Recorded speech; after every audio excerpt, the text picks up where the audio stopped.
suddenly gone. Those young men and women were on the plane thinking that they were just basically doing a training exercise. And the next moment, they were gone. They woke up that morning, had no idea that their time was just ticking. It is time for us to wake up. It is time for us to really do an inventory of our lives because tomorrow is not promised to any of us. We take life for granted. We act as if we're going to be here always, but we're not. Have we really taken the time to get our houses in order also? Because at the end of the day, tomorrow is not promised to any of us. But what we need to do is take the time to stop worrying about the mundane things of life. What you gonna eat, what you gonna wear, what you gonna drive, what kind of house you gonna live in. All those things are okay, but that shouldn't be a priority to your life. We're in 2025. It is time to get our houses in order. It is time to get us in order. Because again, tomorrow is not promised to us. Who do you need to forgive?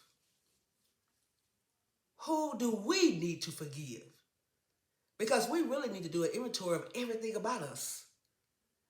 Who have we lied to? Who have we promised something to, and yet we've not come through with it? I always say forgiveness because that is the first thing God wants us to do. He always wants us to forgive. Even when you taking the Lord's Supper, what's the first thing that the minister always says? I need you to think of the one, somebody that maybe you are holding against, or that you having a problem with, or did you get to fussing at your kids this morning? Did you get to fussing at your husband that morning? Let it go. Ask God for forgiveness. Whatever's going on in your life, whoever betrayed you, whoever disappointed you, whatever's not going right, let it go. Let it go. We have to let these things go because our life is just for here for a moment of time. Tomorrow it'll be gone.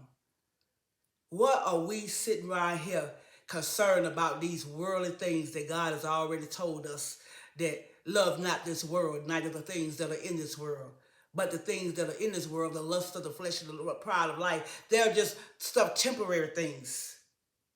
All is just vanity of vanity. It's just temporary. It's just going to be here for a moment in time. Then everything, it's going to be gone. We sit around here and worry about, oh, I'm going to be in this, I got this stock and I got this and that. That's a beautiful thing. We need to save for retirement and all these different things.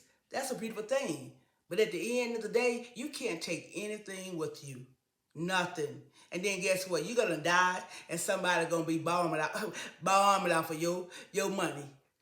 So at the end of the day, we need to really soul search ourselves and get ourselves together. And that is true. We need to surrender our lives to Christ. We need to dedicate ourselves to Christ. And we need to ask Christ to forgive us for putting idols in our lives. Because if we concentrating on anything outside of him, then that means it's an idol. I'm just saying, y'all.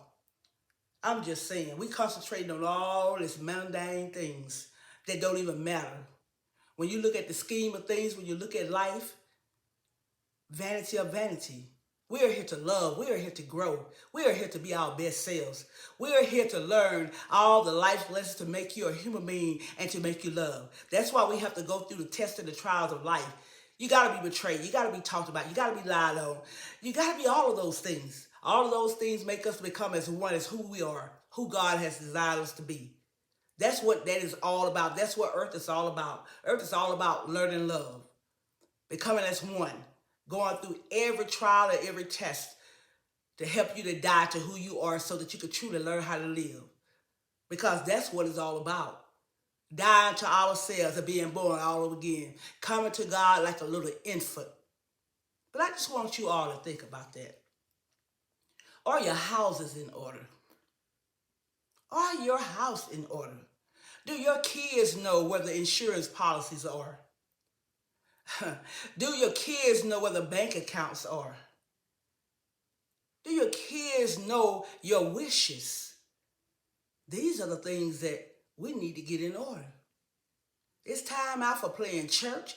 It's time out for playing mom and daddy. And it's time out for being unreal. It's time to let us get our houses in order.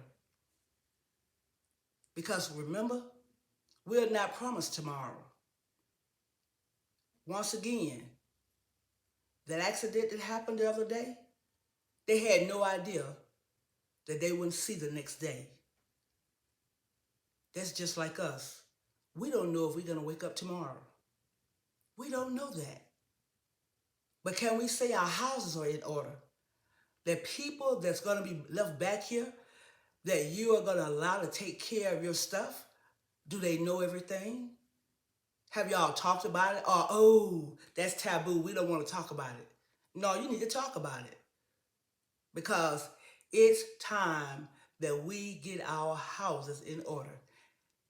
And the most important thing is, do we have a relationship with Jesus Christ? That's what matters. Because everybody died ain't going to heaven. Because if you ain't having no relationship with him, and then even some that have a relationship with him, he said even if the elect wouldn't be saved. So that's serious. So let me tell you something. He said he had to hurry up and come back here. Because if he had stayed a little bit longer, so this thing is real. It's just something to think about, y'all. I love you. And if you enjoyed this message, please subscribe. Have a blessed day.